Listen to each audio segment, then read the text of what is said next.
Assalamualaikum warahmatullahi wabarakatuh. Alhamdulillahirrahmanirrahim. Jalallahu iyahum sumrati sholihin. Salimin birahmatin wa fi barakatin amin. Kami dari kelompok 3 akan mempresentasikan hasil diskusi kami yang berjudul pinjaman online, yang beranggotakan 1 Adita Nurfitriana, 2 Melin Alfiatu, 3 saya sendiri Sukrufin, 4 Erika Berliana, 5 Vicky Wulan, 6 Laili Sapitri, 7 Sigit Prasetyo, dan 8 Bella Permata Ivan.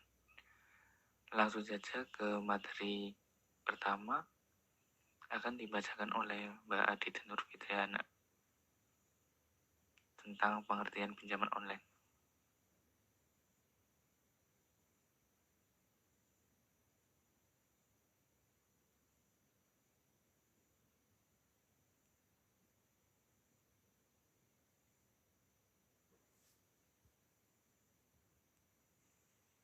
Pinjaman online adalah fasilitas pinjaman uang oleh penyedia jasa keuangan yang beroperasi secara online. Pinjaman online yang langsung cair dan tanpa jaminan merupakan solusi alternatif bagi masyarakat yang membutuhkan dana tunai, tanpa harus mengajukannya secara tatap muka atau secara langsung. Penyedia pinjaman ini adalah lembaga penyedia jasa keuangan yang beroperasi secara online dengan bantuan teknologi informasi. Berlandaskan pada ketentuan pasal 1 ayat 3 POJK nomor 77/2016, vintage pinjaman online atau pinjol ini merupakan penyelenggaraan layanan jasa keuangan yang menjembatani antara pemberi pinjaman dengan penerima pinjaman untuk menggelar perjanjian pinjam-meminjam duit memakai mata uang rupiah secara langsung dengan memanfaatkan media jaringan internet. Eksistensi layanan vintage peer-to-peer lending atau lebih familiar di masyarakat dengan sebutan layanan pinjaman online atau pinjol ini diawasi secara langsung oleh Badan Resmi Otoritas Jasa Keuangan atau OJK. Selanjutnya, aspek akad pinjaman online. Mekanisme serta pedoman pinjaman online pada aplikasi teknologi keuangan atau fintech telah diatur dalam Hukum Undang-Undang Nomor 11 Tahun 2008 tentang Teknologi dan Informasi dan Fatwa Dewan Syariah Nasional Majelis Ulama Indonesia Nomor 117 DSN MUI Tahun 2018 tentang layanan pembiayaan berbasis teknologi informasi berdasarkan prinsip syariah. Dalam pinjaman online setidaknya terdapat jenis-jenis akad yang diperbolehkan dalam teknologi keuangan. Di antaranya yang pertama itu ada mudorobah. Mudorobah yaitu akad kerjasama suatu usaha antara pemilik modal atau sohibul mal yang menyediakan seluruh modal dengan pengelola atau amil atau mudorib, dan keuntungan usaha dibagi di antara mereka sesuai nisbah yang disepakati dalam akad, sedangkan kerugian ditanggung oleh pemilik modal.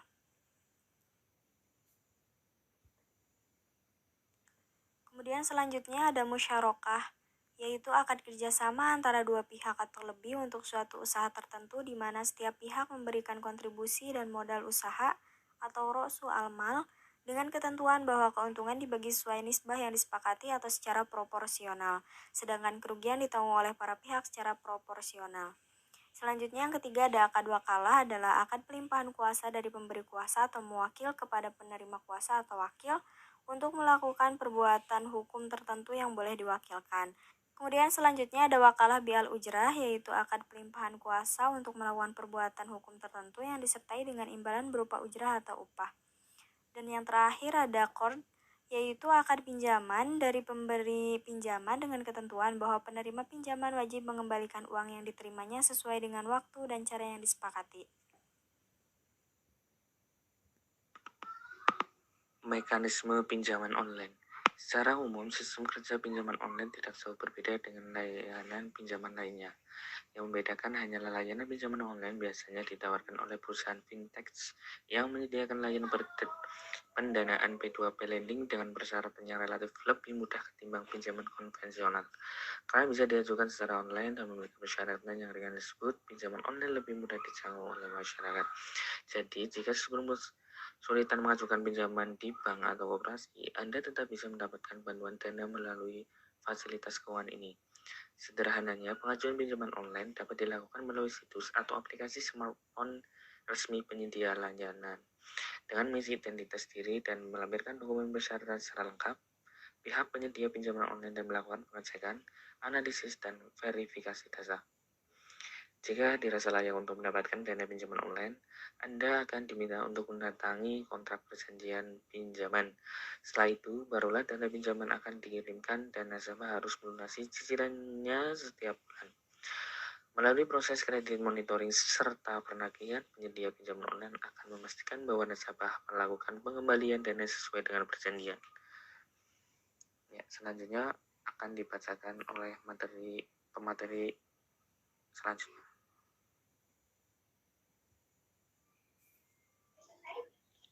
Aplikator pinjaman online. Dalam pengaplikasian layanan pinjam meminjam uang berbasis teknologi, ternyata penempatan dana pada perusahaan teknologi keuangan atau financial teknologi atau fintech, pinjaman atau peer-to-peer, memiliki resiko yang tinggi. Resiko yang muncul dari adanya fintech antara lain adalah tingginya kasus pinjaman macet. Beberapa contoh perusahaan fintech yang memberikan pinjaman online yaitu aplikasi Uang Teman, Rupiah Plus, Aku Laku, Kredit Pintar yang aplikasinya dapat dengan mudah didownload langsung lewat ponsel melalui Play Store. Beragam manfaat dirasakan oleh masyarakat dalam hadirnya lembaga keuangan fintech, terutama berkaitan dengan hadirnya fintech yang bergerak dalam bidang pinjaman online. Dalam sistem perekonomian di Indonesia, yang mana manfaat tersebut diantaranya yakni mempermudah layanan finansial, menolong para pelaksana usaha kecil serta menengah dalam memperoleh modal usaha.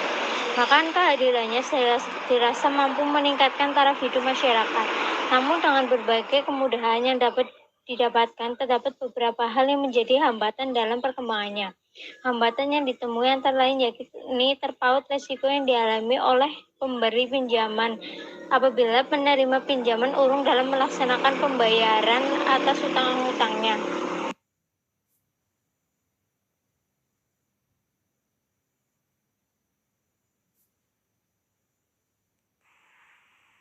Materi selanjutnya adalah syarat dan ketentuan. Sebelum mengajukan pinjaman online, pastikan platform pemberi pinjaman yang akan digunakan memang kredibel dan terpercaya, dan tentunya dapat melihat apakah platform tersebut telah terdaftar atau berizin di Otoritas Jasa Keuangan, bagaimana testimoni dan review nasabahnya, serta seperti apa cara kerjanya. Otoritas Jasa Keuangan telah menghimbau masyarakat untuk selalu menggunakan jasa penyelenggara jasa fintech yang sudah terdaftar dan berizin dari Otoritas Jasa Keuangan, seperti diantaranya PT Pasar Dana Pinjaman, PT Amarta Mikro Fintech, PT Digital Arpa Indonesia, PT Arta Dana Teknologi, PT Indonusa Bara Sejahtera. Kemudian selanjutnya syarat dan ketentuannya diantaranya yaitu yang pertama, sudah cukup umur. Umumnya batas usia untuk melakukan pinjaman online minimal 21 tahun, maksimal 55-60 tahun. Bagi yang masih berstatus siswa meskipun sudah memiliki KTP, jika masih belum 21 tahun maka belum boleh mengajukan pinjaman online. Yang kedua, memiliki pekerjaan. Dalam pinjaman online, harus membayar cicilan pinjaman secara berkala. Setiap penyedia pinjaman online sudah pasti akan menetapkan ini sebagai persyaratan utama. Kemudian yang ketiga adalah data dan dokumen harus lengkap dan asli. Data dan dokumen ini berupa KTP, NPWP, serta slip gaji. Kemudian yang keempat, mengajukan jumlah pinjaman sesuai kemampuan finansial. Pastikan dalam pengajuan jumlah yang sesuai dengan kemampuan keuangan pribadi. Apabila jumlah pinjaman terlalu besar hingga memberatkan, akan terjadi telat membayar. Kemudian apabila telat membayar, cicilan akan dikenai sejumlah denda. Kemudian yang terakhir adalah mempunyai rekening bank. Harus mempunyai rekening bank karena peminjam mengajukan pinjaman secara online, maka dana akan cair dengan cara ditransfer ke bank akun peminjam.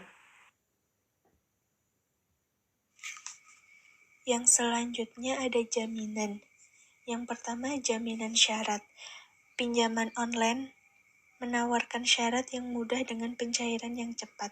Biasanya syarat tersebut menggunakan KTP, kartu keluarga, NPWP, SIM, nomor telepon, dan memiliki rekening bank. Kemudian, berkas tersebut hanya cukup dengan difoto lalu diunggah. Begitu juga dengan cara pembayarannya yang begitu mudah dengan cara mentransfer antar bank maupun melalui Indomaret atau Alfamart terdekat. Yang kedua ada jaminan konsumen pinjaman online. Ada beberapa regulasi perlindungan konsumen vintage di Indonesia, Otoritas Jasa Keuangan atau OJK. Yang pertama, Pasal 29, Bab 9, Pusat Data berbunyi penyelenggara wajib menempatkan pusat data dan pusat pemulihan secara bencana di wilayah Indonesia. Yang kedua ada Pasal 30, Bab 10, tentang perlindungan dan kerahasiaan data. Yang ketiga ada Pasal 31, Bab 11 tentang edukasi dan perlindungan konsumen. Yang keempat ada Pasal 32 tentang penyelenggara wajib menyampaikan informasi terkini kepada OJK dan konsumen mengenai aktivasi layanan digital. Yang kelima ada Pasal 33 yaitu tentang penerimaan, penundaan ataupun penolakan permohonan layanan. Yang keenam ada Pasal 34 tentang penyelenggara wajib melaksanakan kegiatan untuk meningkatkan literasi dan juga inklusi keuangan. Ya, selanjutnya saya Sigit Prastio akan menjelaskan pinjaman online atau vintage perspektif hukum positif.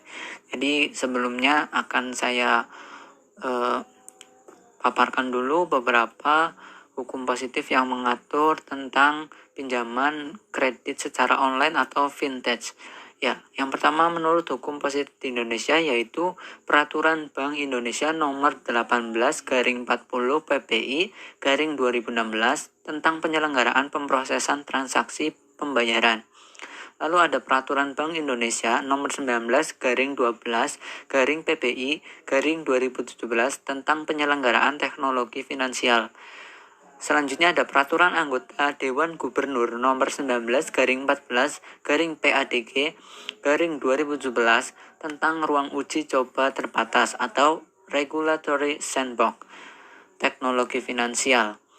Selanjutnya ada Peraturan Anggota Dewan Gubernur nomor 19/15 PADG 2017 tentang tata cara pendaftaran, penyampaian informasi dan pemantauan penyelenggaraan teknologi finansial.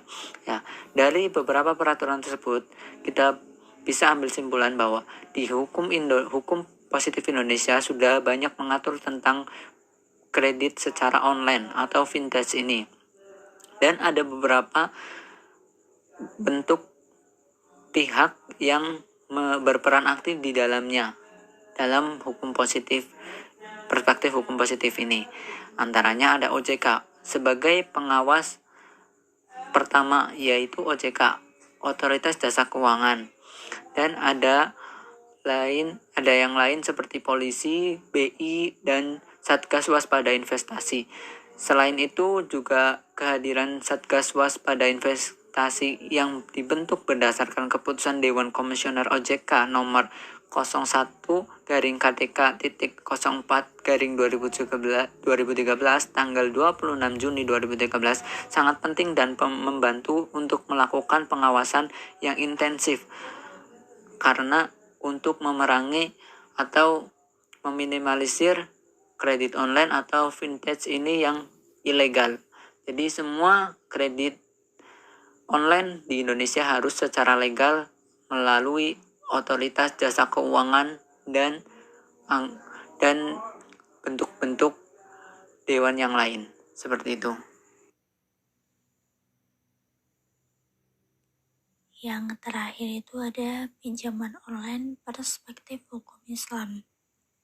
Pinjaman online dalam hukum Indonesia telah diatur dalam Undang-Undang Nomor 11 Tahun 2008 tentang Informasi dan Teknologi, serta diatur dalam Peraturan Otoritas Jasa Keuangan atau OJK Nomor 77/POJK/01/2016 tentang layanan pinjam-meminjam uang berbasis teknologi informasi. Terdapat Fatwa Dewan Syariah Nasional yang dibentuk oleh Majelis Ulama Indonesia atau MUI yang bertugas dan memiliki kewenangan untuk menetapkan fatwa tentang produk dan jasa dalam kegiatan usaha lembaga keuangan yang melaksanakan kegiatan usaha berdasarkan prinsip syariah. Pinjaman online adalah pinjaman yang dilakukan dengan menggunakan teknologi. Dalam penerapannya, tidak boleh bertentangan dengan syariah, yaitu antara lain terhindar dari riba, gharar, atau ketidakjelasan akad, maisir atau spekulasi, tadlis atau tidak transparan, doror atau bahaya, sulub atau kerugian, dan haram. Ya, di sini saya akan menyimpulkan beberapa poin dari apa yang telah kami presentasikan tentang pinjaman online. Yang pertama ada efek atau hasil dari adanya pinjaman online tersebut, tentunya ada keuntungan dan kerugian.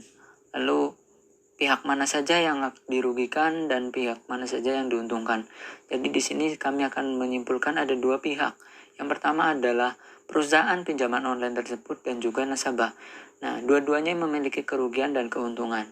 Yang pertama, perusahaan pinjaman online memiliki keuntungan yang sangat baik dalam profit ke depan. Artinya, media yang mereka gunakan itu bisa menguntungkan mereka dengan banyaknya peminat yang menggunakan pinjaman online tersebut. Lalu, kerugiannya bagaimana? Kerugian dari perusahaan pinjaman online itu menurut kelompok kami adalah tentang nasabah yang menggunakan data palsu guna melakukan pinjaman online terhadap perusahaan tersebut. Banyak kasus yang terjadi karena kemudahan yang ditawarkan, maka juga ada hal negatif yang ditimbulkan seperti itu. Lalu bagi nasabah bagaimana keuntungan dan kerugiannya? Keuntungan bagi nasabah adalah mereka bisa mendapatkan uang yang cukup banyak dan dalam waktu yang singkat dengan persyaratan yang begitu mudah seperti itu. Lalu bagaimana kerugian dari nasabah? Kita bisa berkaca dalam kasus-kasus akhir ini bahwa pinjaman online ini menimbulkan beberapa masalah, terutama dalam hal penagihan pinjaman online. Banyak kasus yang nasabah rasakan bahwa mereka itu memiliki keluh kesah di mana perusahaan pinjaman online tersebut melakukan penagihan secara kasar dan tidak mengindahkan hak dari nasabah tersebut.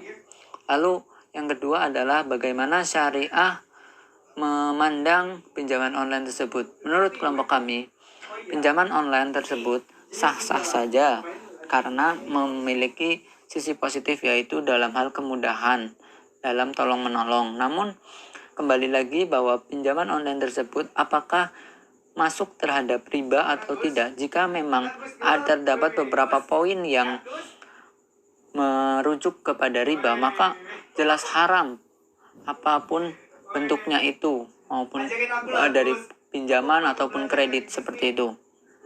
Lalu yang ketiga, bagaimana eksistensi dari pinjaman online tersebut, tapi eksistensi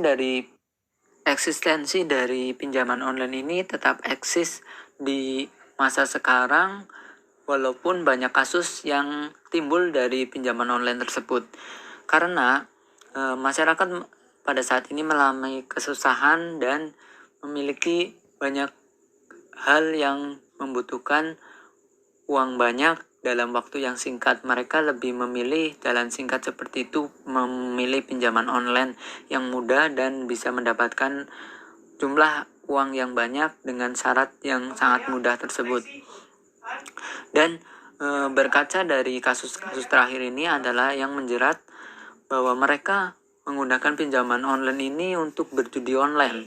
Jadi judi ini kan membutuhkan uang yang banyak dalam waktu yang singkat. Tentu saja itu menjadi problem yang sangat berkaitan dengan pinjaman online tersebut. Mereka bisa mendapatkan uang yang banyak dan dalam waktu yang singkat sehingga mereka memilih pinjaman online yang mereka pilih untuk melakukan judi online tersebut. Jadi itu beberapa kesimpulan yang kami dapat sampaikan. Kurang lebihnya mohon maaf. Sekian dari kami. Wassalamualaikum warahmatullahi wabarakatuh.